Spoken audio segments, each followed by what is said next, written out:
Y la semana pasada estuvimos hablando de que este reino, quien tiene un rey, y es el Señor, quien tiene un mensaje y tiene una misión, también tiene ciudadanos. Los ciudadanos del reino. Las personas que han decidido, yo quiero ser parte de ese reino. ¿Cuántos han hecho esa decisión? Cuando usted recibe a Cristo, usted de cierta forma dice, yo quiero ser parte de ese reino. Déjeme decirle esto. Cuando usted es parte de ese reino, cuando usted dice, yo quiero ser parte de ese reino, pues hay ciertas características y ciertas virtudes y ciertos comportamientos que esos ciudadanos deben tener. Y pensando en el reino de Dios, Dios sí espera de nosotros como ciudadanos del reino, pues que tengamos una conducta. Y hay un perfil, por si acaso, ¿eh? Y ese perfil lo encontramos en Mateo capítulo 5. Y las próximas semanas vamos a estar hablando acerca de cuáles son esas características. ¿Estamos allí? Mateo capítulo 5, vamos a leer por favor. Cierto día, dice, al ver las multitudes, cierto día, al ver que las multitudes se reunían, Jesús subió a la ladera de la montaña y se sentó. Sus discípulos se juntaron a su alrededor. Y él comenzó a enseñarles. Miren lo que empezó a enseñarles Jesús. Versículo 3. Dios bendice a los que son pobres en espíritu y se dan cuenta de la necesidad que tienen de él. Porque el reino de los cielos, ¿qué dice? Les pertenece. Esto, Dios bendice a los que lloran porque serán consolados. Hoy día vamos a abordar este tema. Dios bendice a los que son humildes porque heredarán toda la tierra. Siguiente versículo. Dios bendice a los que tienen hambre y sed de justicia. ¿Por qué? Serán saciados. Dios bendice a los compasivos porque serán tratados con compasión. Dios bendice a los que tienen corazón puro porque ellos verán a Dios. Dios bendice a los que procuran la paz porque serán llamados hijos de Dios. Dios bendice a los que son perseguidos. ¿Cuántos perseguidos acá? Aleluya. Por hacer lo correcto, porque el reino de los cielos les pertenece. Dios bendice a ustedes cuando la gente les hace burla y los persigue y miente acerca de ustedes y dice toda clase de cosas malas en su contra porque son mis seguidores. Alégrense, estén contentos porque les espera una gran recompensa en el cielo. Y recuerden que a los antiguos profetas los persiguieron de la misma manera. Yo quiero orar antes de seguir. Señor, bendice tu palabra a nuestros corazones. Te pedimos que tú nos hables. Danos oídos, Señor, para escuchar como un discípulo. Y danos un corazón entendido también, Señor, y preparado para recibir tu palabra, que es la buena semilla que pueda dar fruto a nuestras vidas. En el nombre de Jesús. Amén. Les decía que este es el rey, estas enseñanzas, el Sermón del Monte, que comienza con las bienaventuranzas, habla acerca del reino de Dios. Para las personas que les gusta aprender y están tomando notas, una vez más enfatizar que esto es el discurso más largo que encontramos en la Biblia, ¿no? De Jesús. Abarca los capítulos 5, 6, 7, 8 y 9 del libro de Mateo. Y es un discurso muy completo de las diferentes dinámicas con respecto al reino de Dios. Encontramos nosotros aquí en estos pasajes, como les decía, también los requerimientos de Dios para su pueblo. Esto es lo que Dios pide de nosotros. En otras palabras, si Dios cuando hace pacto con nosotros, y en este caso a través de su Hijo Jesucristo, Él dice, mira, yo te voy a bendecir. Yo voy a hacer esto por ti. Pero punto seguido Dios dice, bueno, ok, hay una parte que tú tienes que hacer. Yo siempre digo que en todo lo que Dios quiere hacer en nuestras vidas hay dos componentes, el aspecto divino y el aspecto humano. Lo que Dios quiere hacer en tu vida, pero otro lo que tú permites que Dios haga en tu vida.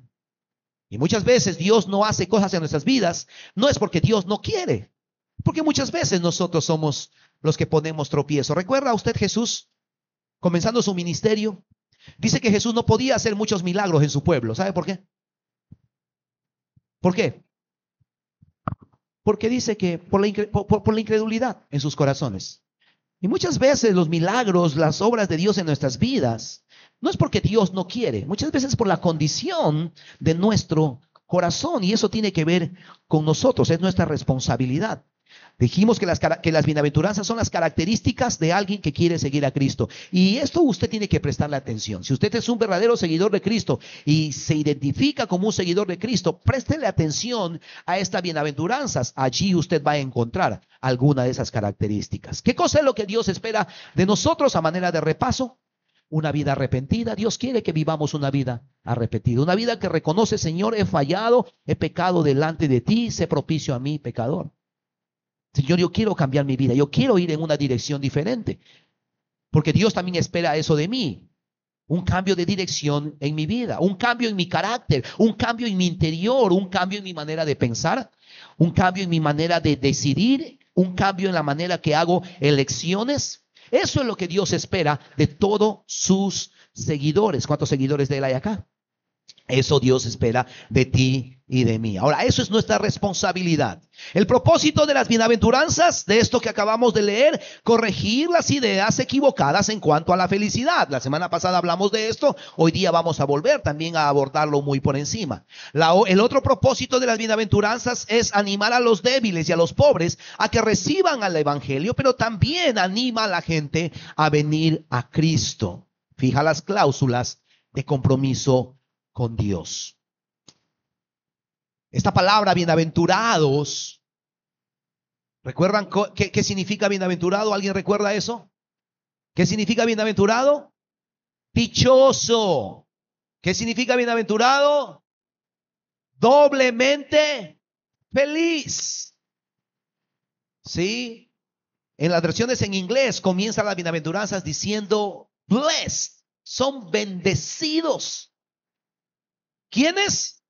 Los que desarrollan esas características, y lo estamos estudiando en estos días. Bienaventurado es doblemente feliz, todo lo que Dios quiere para mi vida. Y una vez más, ¿no? Vemos en estos pasajes una aparente contradicción, porque ¿cómo va a ser feliz alguien que es pobre?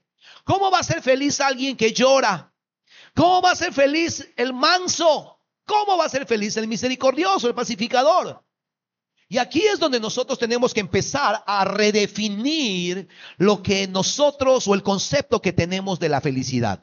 La semana pasada también, esto a manera de repaso, ¿no? Conceptos tienen que ser repetidos varias veces para que se nos quede. La felicidad que Dios promete, la duradera, la que permanece, no es una felicidad producida por cosas externas, por estímulos que tú y yo podamos tener de cosas externas, ¿no? Hablábamos, por ejemplo, de la comida, ¿no? ¿Cuántos son felices comiendo? ¿A cuántos les gusta el ceviche? ¿Cuántos son felices de poder comer un buen ceviche? ¿Cuántos somos felices tomando café? Y si es colombiano, mejor. Y si es costarricense, mucho mejor, ¿cierto? ¿Cuántos somos felices viajando? ¿A cuántos les gusta viajar? Mira, a mí me gusta viajar. Odio los aviones, pero me gusta viajar, ¿cierto? Pero me gusta viajar. Como a usted le gusta viajar, pasear. Pero todo eso, ¿cuándo se acaba esa felicidad? Pero ¿cuándo se acaba esa felicidad? ¿Sí? ¿Cuánto puede durar? La satisfacción y la alegría de haber viajado. ¿Cuándo se acaba esa felicidad? Cuando regresas a pagar la cuota de la tarjeta que te has gastado en el viaje que has hecho. Ahí se te va tu felicidad. ¿Sí me dejo entender? Pero cuando hablamos de felicidad, cuando la Biblia habla de felicidad, no habla de la felicidad producida por estímulos. Ahora, no estoy diciendo que estas cosas son pecaminosas en sí. No lo son. Lo que estoy diciendo es que no puedes basar tu felicidad en esas cosas. ¿Se ha dado cuenta? De que no importa cuánto compres, cuando tenga los zapatos, estos tacos me van a hacer felices. Bueno, ya tienes 2. ¿Ya eres feliz? No. No, cuando me haga estas pestañas, ahí voy a ser feliz. Bueno, como que no. Pues claro, un ratito, ¿cierto? Para el selfie, ¡ting! Y se acabó la felicidad. ¿Sí?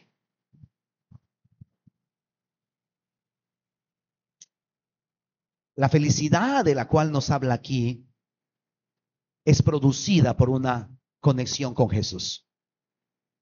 Porque sabe que es posible ser feliz aunque uno no tenga todas esas cosas.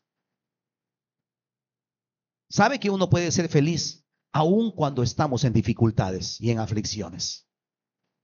Y a ese punto y a ese estado es que Dios quiere que tú y yo lleguemos. A un punto tal en nuestras vidas, con una conexión tan fuerte con Dios, que no importa tus circunstancias. ¿No cantábamos hace un momento que Dios sigue siendo rey? ¿Cómo podemos cantar, Señor, tú sigues siendo rey, tú sigues siendo bueno, aún en medio de las tempestades de nuestras vidas? ¿Cuántos tienen tormentas en sus vidas? Pero ¿sabe que es posible estar en paz y vivir la vida con esperanza aún en medio de la dificultad? Y eso solamente es el resultado de una vida y de una conexión fuerte con Dios. Entonces la felicidad no es algo pasajero, sino que esta felicidad proviene de una relación íntima que uno experimenta con Jesús. Entonces, la semana pasada hablamos acerca de que son felices las personas que dependen de Dios, los pobres en espíritu, porque de ellos es el reino de los cielos. Entonces, una característica de alguien, de alguien que quiere seguir a Cristo, de un seguidor de Cristo, es que es una persona que depende de Dios. Depende de Dios. Tú vas a ser feliz cuando en el día a día dependes de Dios para cada cosa y no dependes de la gente. Como decía, cuando nos hacemos mendigos de Dios y no mendigos de la gente, ese día vamos a ser felices. Porque cuando nosotros mendigamos a la gente, dependemos de la gente, te tengo noticias, la gente te va a fallar. ¿Cuántos se han dado cuenta de eso? Y no importa cuánto te amen, cuánto te quieran, mis hijos nunca me van a decepcionar. No, es que no funciona así. Yo siempre cuando caso a las personas y en el matrimonio yo les digo, no importa, y cuando celebramos la Santa Cena yo les exhorto, les digo, no importa cuánto se amen, les prometo algo, se van a hacer daño. ¿Cuántos matrimonios saben eso? ¿Sabe por qué? Porque somos humanos imperfectos. Y llega un punto donde no podemos nosotros poner nuestras esperanzas en la otra persona, porque esta persona me va a hacer feliz. Esas matemáticas no sirven. En algún momento te vas a dar cuenta de que eso puede cambiar. Cristo es el único que no nos va a fallar. ¿Y no lo cantábamos? Él no me fallará. Y en Él podemos poner nuestra confianza. Entonces somos felices. Un ciudadano del reino depende y confía en Dios para todo. La segunda característica que voy a desarrollar en esta mañana tiene que ver con lo que dice el versículo 4. Dios bendice a los que lloran. Felices los que lloran. ¿Cuántos están de acuerdo conmigo que esa es una contradicción, aparente contradicción? Es contradicción para nosotros, para Dios no es contradicción. Pero permítame explicarlo y de eso quiero yo profundizar en esta mañana. Cuando hablamos nosotros de lloro, en otras versiones habla acerca de los que sufren. Felices los que sufren, dice así la NBI. Dice así la TLA. En otras versiones dice, bienaventurados los afligidos. Entonces, cuando estamos hablando de los que lloran, vamos a utilizar estos conceptos. Los que lloran, los afligidos, los que sufren.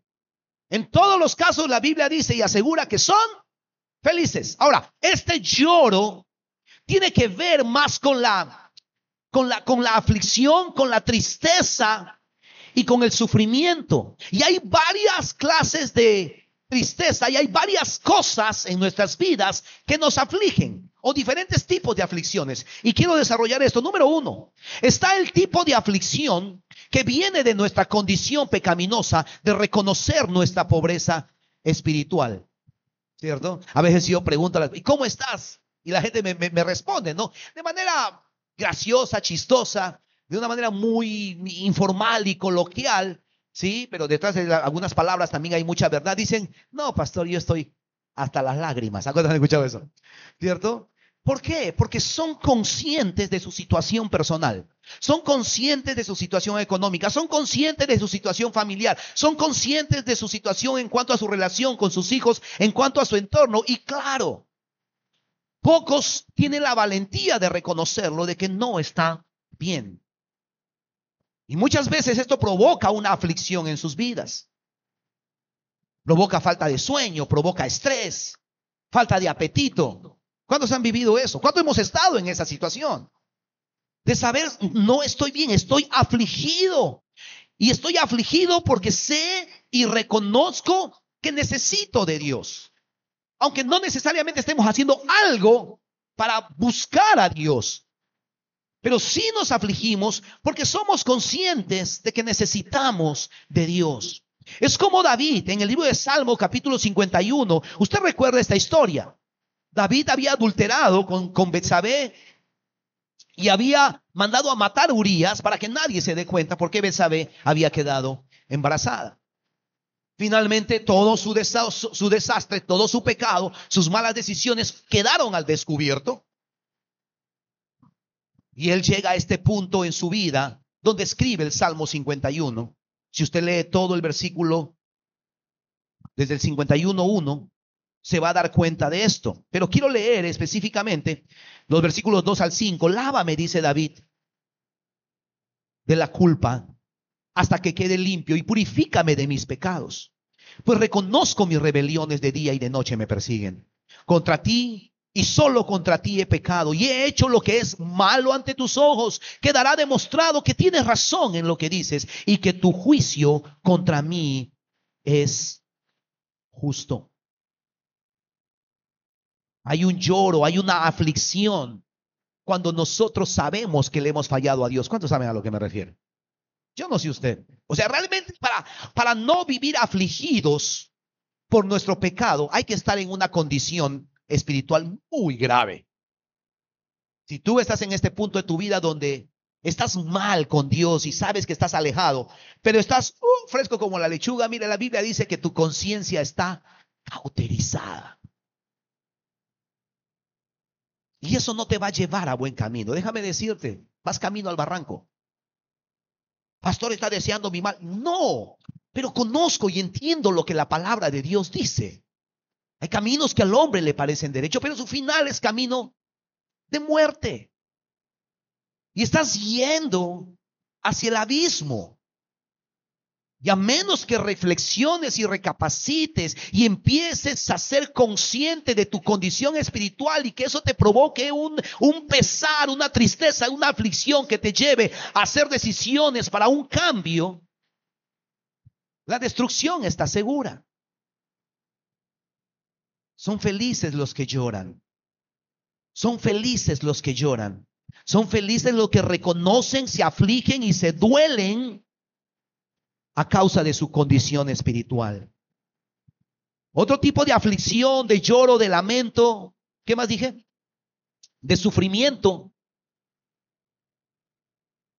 tiene que ver, antes de ir allá, quiero notar algo aquí, que hay una relación entre ser pobre en espíritu y llorar.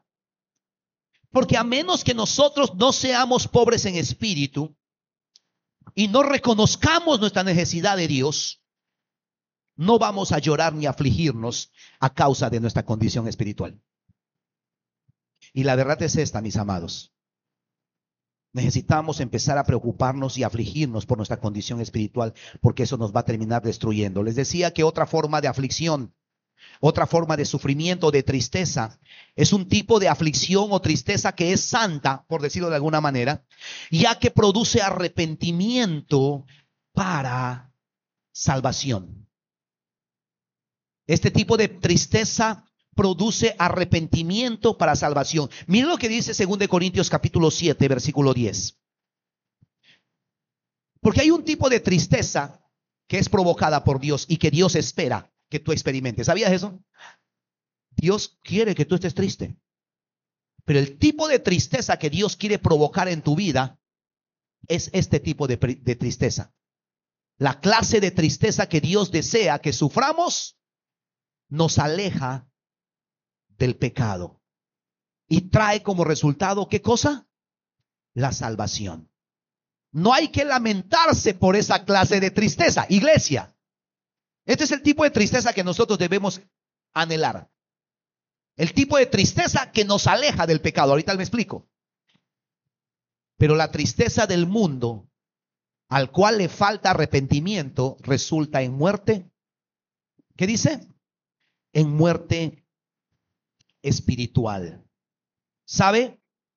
Hay un tipo de aflicción, de tristeza, que nos lleva o que produce arrepentimiento. ¿Cuántos de nosotros hemos estado afligidos a causa de nuestra condición espiritual? ¿Cuántos de nosotros hemos estado afligidos? Y es esa aflicción la que nos ha conducido al Señor. Porque llegamos a ser conscientes de que no podemos seguir viviendo de la forma como estamos viviendo. Mi vida personal, mi vida familiar, mi vida matrimonial, mi vida, mis relaciones interpersonales no pueden seguir así. Señor, yo necesito un cambio aquí.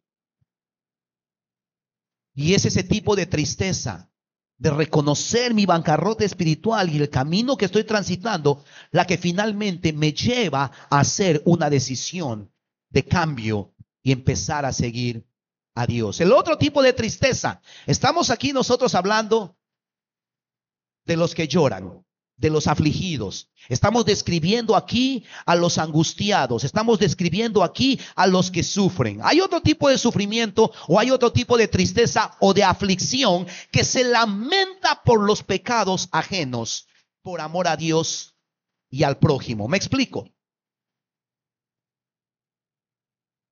¿Cuántos aquí se duelen por personas que conocen que no están caminando en el camino del Señor y que están mal? ¿Conoce gente así? Ahora, esto es algo que normalmente, no únicamente, lo tengo que decir, pero normalmente los pastores y los que trabajamos con gente estamos muy familiarizados. ¿Sí? Y esto obviamente no sale en las redes sociales, ¿no? Y lo digo y no lo digo porque, ay, pobrecito el pastor. No lo digo con esa intención, pero es importante que usted lo sepa. Hay cosas que a nosotros como pastores nos duelen. Ciertas situaciones personales que sabemos, directa o indirectamente, porque a veces, aunque usted no nos cuente, sabemos. Y como dice mi esposa, lo que Dios quiere que nosotros nos enteremos, nos enteramos. Y a veces no es directamente, porque a veces tú no quieres hablar. Pero en muchos casos sabemos. Las dinámicas personales, familiares, matrimoniales, dinámicas con los hijos. Y esas son cosas que nosotros hemos llorado por muchos de ustedes, por situaciones y por decisiones. Y no le digo esto para sacarle en cara, pues es la verdad. Y como padres espirituales, lloramos por algunas dinámicas que pasa con ustedes y entre ustedes. ¿Cuántos padres hay aquí? ¿Conoce situaciones de sus hijos que traen dolor? Hay muchos padres aquí que lloran y algunos se avergüenzan por esas situaciones. Porque los hijos están apartados del Señor. O porque una dinámica en el matrimonio de sus hijos causa dolor a ti como papá.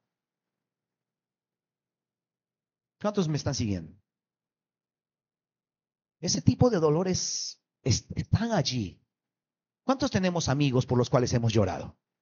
Porque conocemos su situación económica, su situación familiar, su vida personal, y decimos, yo quiero a mi amigo, yo quiero a mi amiga, y no quiero que sufra. Y ojalá conociera de Dios como tú lo conoces. Y esas situaciones te duelen. Y lloramos por eso. Ahora imagínese cuánto más Dios, ¿no?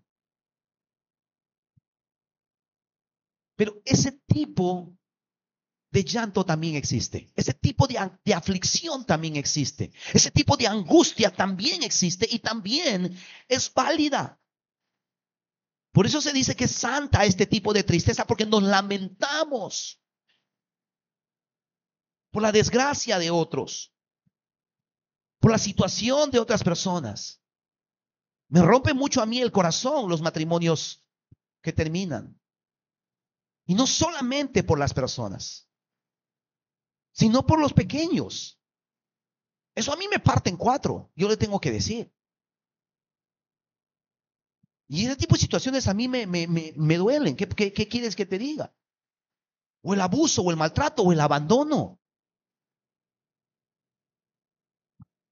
Pero hay ese tipo de tristezas. Por último, hay otro tipo de tristeza o de aflicción santa. Y es de los que se duelen de las aflicciones y padecimientos y desgracia de otros, ¿no? ¿Recuerdan de Jesús cuando entró a Jerusalén y él se puso a llorar sobre la ciudad? Porque sabía la condición de los corazones de los pobladores de Jerusalén.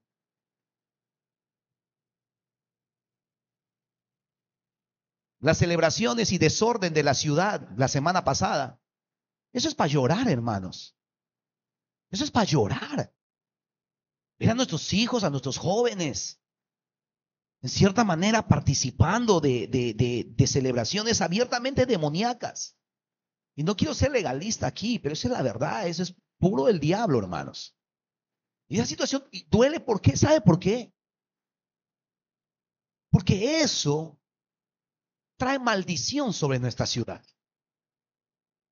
Nuestra ciudad está como está. Social, económica, espiritual. La condición espiritual de nuestra ciudad es por todos estos pactos directos e indirectos que se hacen sobre la ciudad por medio de esas fiestas. Y ahorita se viene San Juan. La ciudad está bajo maldición. ¿Por qué hay tanta adicción? ¿Por qué hay tanto maltrato y abuso intrafamiliar? Que seamos personas que lloramos por eso. Y no porque nos han dejado, dice. Que lloremos por estas situaciones.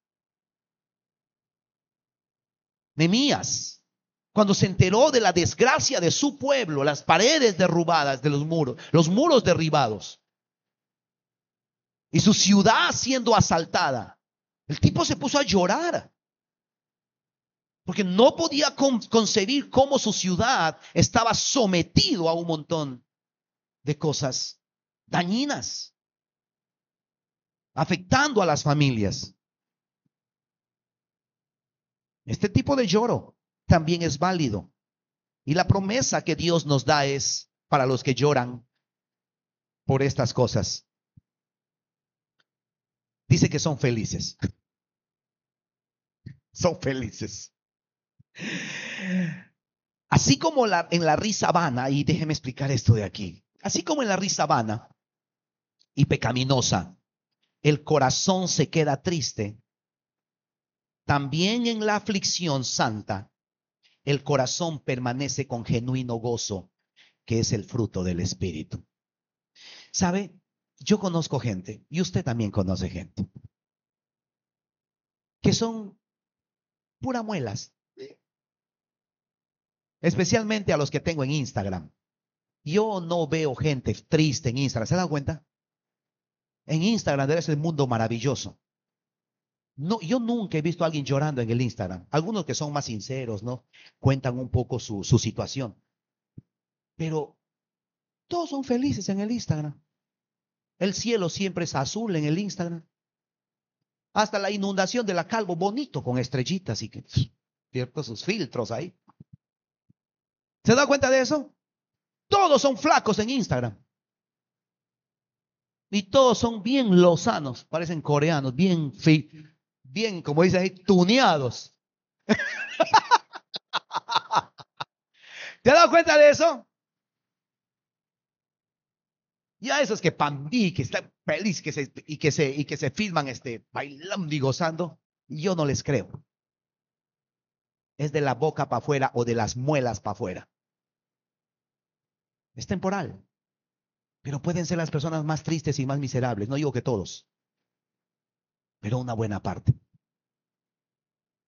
Pero así como en la risa falsa y la risa vana, ¿sí? Donde el corazón está triste, usted sabe que en el sufrimiento puede permanecer un gozo y una alegría profunda. Eso es posible. ¿Por qué? Segunda, Gálatas 6, por favor, 22.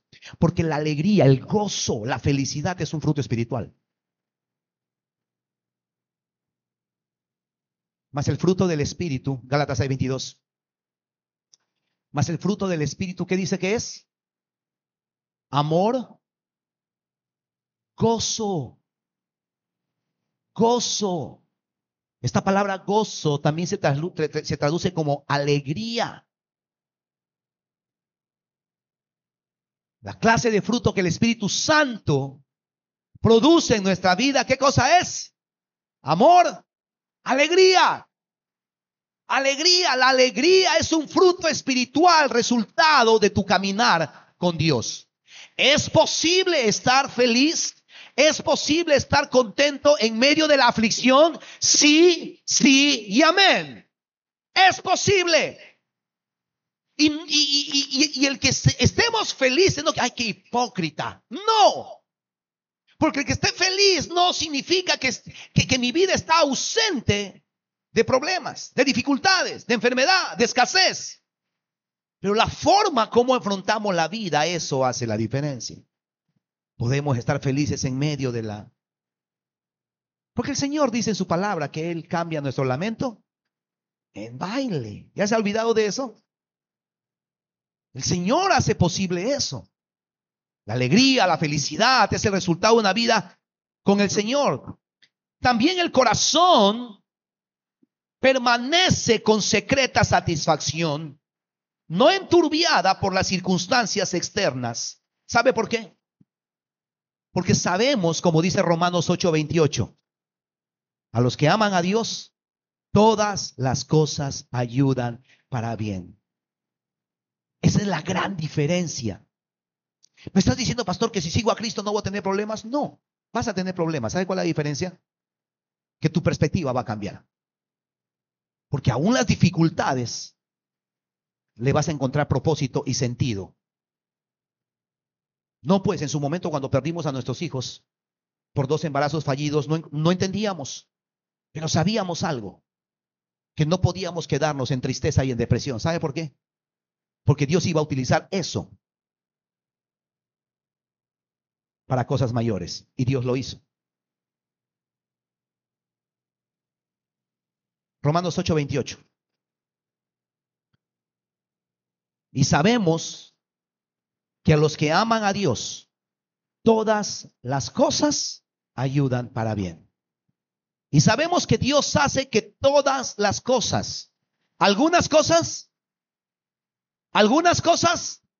todas. ¿Eso incluye las dificultades? También. ¿Eso incluye los problemas?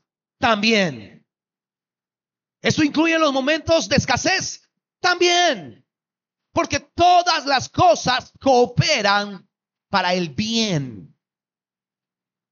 Eso que te está pasando, esa situación difícil que estás atravesando, ese dolor, esa angustia, esa aflicción emocional, espiritual o física, la que sea, que estás atravesando, ese dolor va a cooperar para tu bien.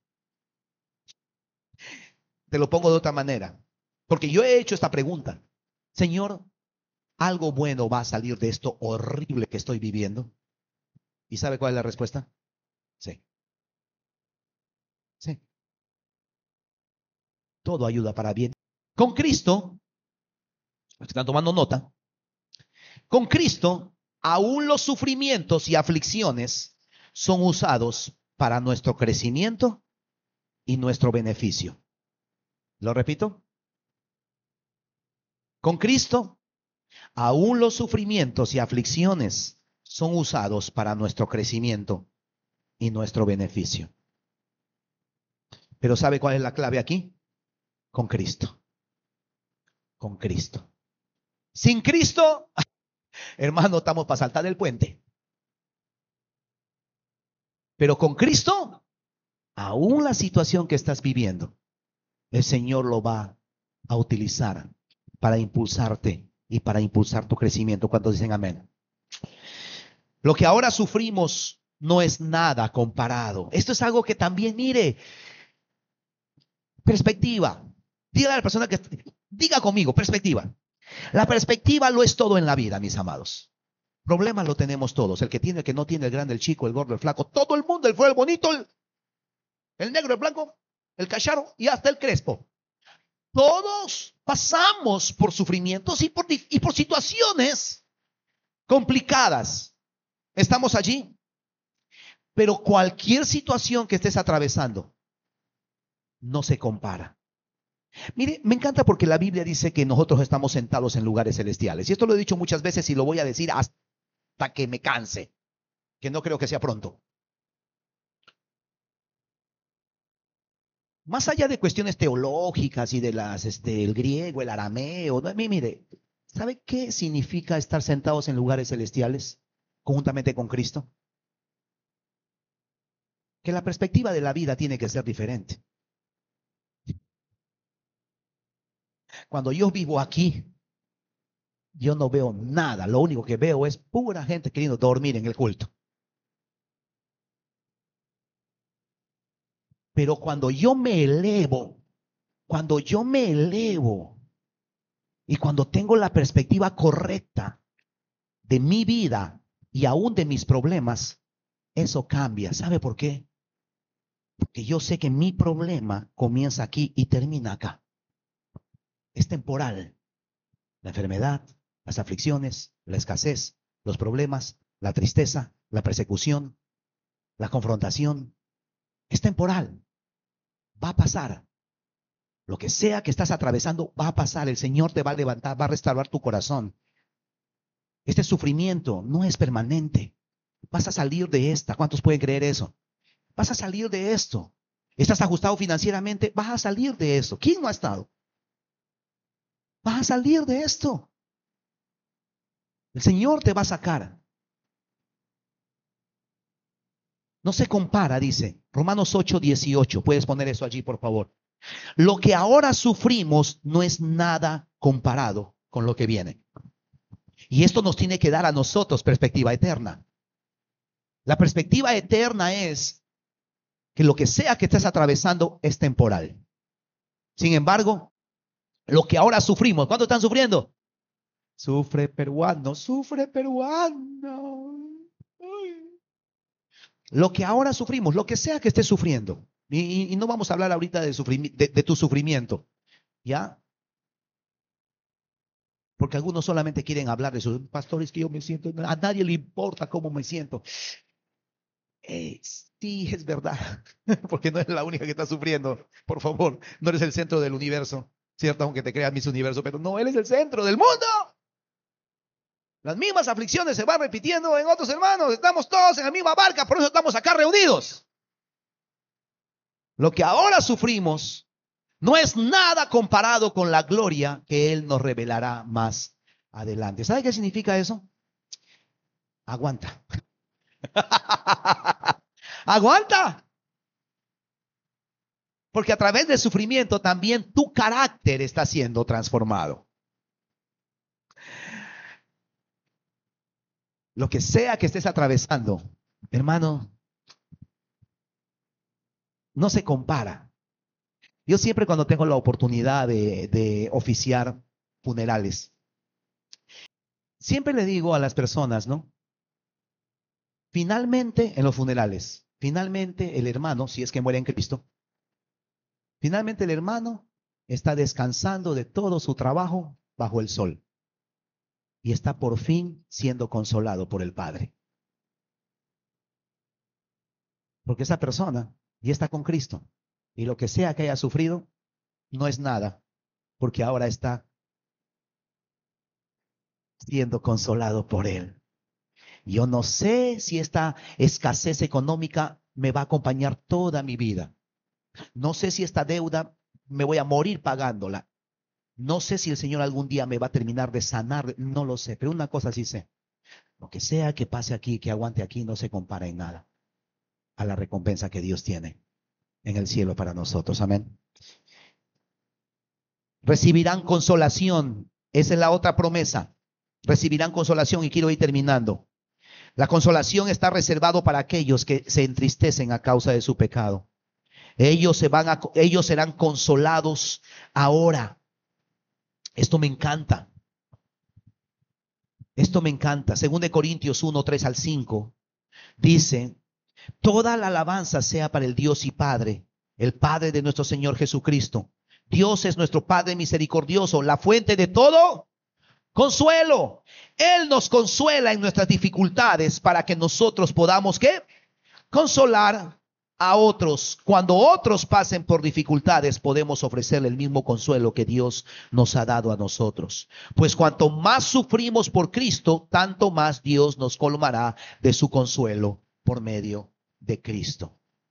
Qué bendición es para el que sufre en Cristo ser consolado por Él. Qué bendición. ¿Sabe por qué? Porque no está solo. No está solo. Cuando hay una pérdida, cuando hay un revés, cuando hay una situación complicada, tienes que saber que el Señor nos consuela. Y la razón por la cual el Señor te consuela, ¿sabes por qué es? Porque Dios quiere utilizar ese dolor y esa situación sanada, esa situación superada, para que tú seas de ayuda a otras personas. Yo le comentaba, pues nosotros con mi esposa pasamos por diferentes situaciones y dificultades en nuestras vidas. Y aún sirviéndole al Señor, ¿no? Decíamos, Señor, pero te estamos sirviendo, ¿cómo así que nos está yendo las cosas? O sea, ¿cómo has permitido esto? Y de diferentes situaciones, una en particular, ¿no? La pérdida de nuestro segundo bebé, y a los meses mi esposa recibió una invitación a una conferencia de mujeres y le pagaron todo y la llevaron, ¿cierto? Un poco también para animarla. Y habían pasado como 6 meses y mi esposa ya estaba mucho mejor anímicamente, porque esa nos tumbó terrible anímicamente y fue un golpe muy fuerte como familia.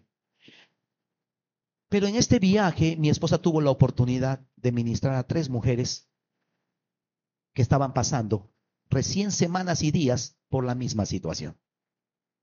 ¿De dónde cree usted que mi esposa sacó el ánimo, la sabiduría y la fortaleza para poder? Hermana, te entiendo. Yo conozco eso. ¿Sí? Y mira lo que Dios ha hecho por nosotros. Y Dios te quiere utilizar a ti. Dios te va a utilizar a ti. Y te va a sacar de eso.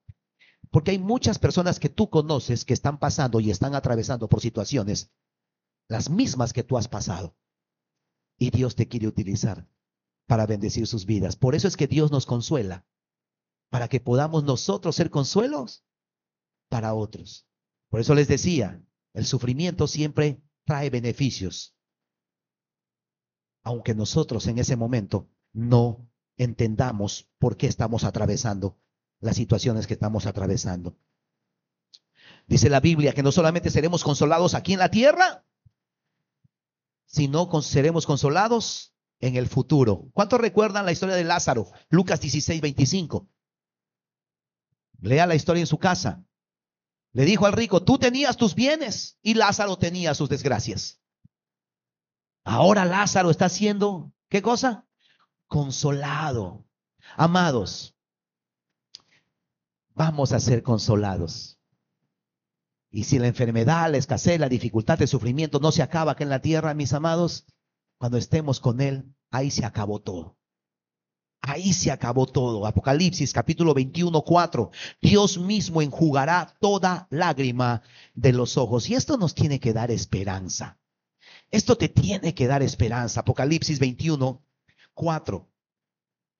Él le secará toda lágrima de los ojos. Y no habrá más muerte, ni tristeza, ni llanto, ni dolor. Todas esas cosas ya no existirán más. Diga conmigo perspectiva. Diga conmigo perspectiva. En la vida cristiana la perspectiva lo es todo. ¿Sabe por qué? ¿Sabe por qué? Porque nosotros no solamente estamos viviendo para esta vida, somos seres eternos. Y yo he aprendido a decir algo en mi vida personal y siempre lo comparto con las personas. Yo no sé por qué Dios no sana a todas las personas. No lo entiendo. Cuando llegue al cielo yo le voy a preguntar al Señor. No entiendo por qué la gente buena también tiene que sufrir.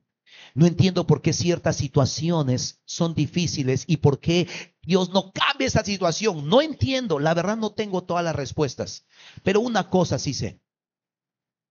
Esto no es eterno. Lo que sea tu dolor, tu sufrimiento, tu dificultad, tu aflicción, lo que sea. Pablo dice que tenía un aguijón en la carne que hasta ahorita los teólogos se siguen peleando porque no saben qué cosa ha sido. Pero aparentemente Dios no quiso tratar con eso. Pero ¿sabe qué? Al final del día, aquello que en esta tierra, por lo cual en esta tierra está sufriendo, eso se va a acabar. El Señor secará toda lágrima No habrá muerte, no habrá, ¿qué cosa? Tristeza. En el cielo no va a haber terapia. Él mismo se va a encargar y tomará cuenta de nosotros. El cielo será verdaderamente cielo para todos aquellos que caminan hacia Él, santamente afligidos. Si tu transitar por este mundo de sufrimiento, hermano, cuando tú anhelas el cielo, porque allá se acaba todo. Y termino con esta promesa, Salmo 126, 5, 6. Termino con esto. Y esto es un pasaje que a mí me anima mucho. Salmo 100, ¿qué dije? 26. Tenemos esa cita bíblica allí. Y termino con esto. Salmo 126, 5. Y quiero que los músicos vengan aquí, por favor, porque vamos a terminar. Miren lo que dice. Y esto te tiene que animar. Y yo quiero terminar aquí, como se dice, con una palabra de ánimo. Esto es algo que cada vez que me siento medio bajoneado en mi labor pastoral, esto me anima. Y espero que te anime también a ti. ¿Estamos allí? Lea conmigo, por favor, en voz alta. 2, 3. Los que sembraron con lágrimas cosecharán con gritos de alegría. Versículo 6. Lloran al ir sembrando sus semillas, pero regresan cantando cuando traen la cosecha. Vuelve al versículo 5, por favor. Los que sembraron con lágrimas cosecharán con gritos de alegría. Qué promesa tan maravillosa. Qué promesa tan maravillosa. Padres, no dejes de sembrar. Y yo sé que a veces dices, ¿hasta cuándo? Mi hijito ya tiene 35 años. ¿Hasta cuándo? Bueno, no dejes de sembrar. No dejes de amar. No dejes de bendecir. No dejes de orar. No dejes de aconsejar. Cada vez que yo ya quiero aplicarles 1 Corintios 5 y entregar a Satanás a algunos de ustedes, el Señor me dice, no, no dejes de sembrar. Pero Señor, esta gente no endereza. Ya he hablado en todos los idiomas. No dejes de sembrar, porque vas a cosechar. Y muchas veces la siembra es dolorosa. Padres, madres, ¿cuántos necesitan seguir sembrando? ¿Cuánto les anima esta promesa? No dejes de sembrar. A mí, ¿cuántos amigos que ya quieren abandonar a sus amigos? No, sigue sembrando. Sigue sembrando. No dejes de sembrar. No dejes de orar. No dejes de insistir. Porque va a haber una cosecha. Amén. Y esa cosecha va a traer alegría a tu corazón. Felices los que lloran, porque ellos serán consolados. ¿Cuántos queremos ser consolados por el Padre? Amén. Vamos a ponernos de pie. Dale un fuerte aplauso al Señor si quieres hacerlo. Aleluya. Señor, gracias te damos en este día por tu bondad. Gracias, Señor, porque tú eres bueno en todo tiempo, Señor.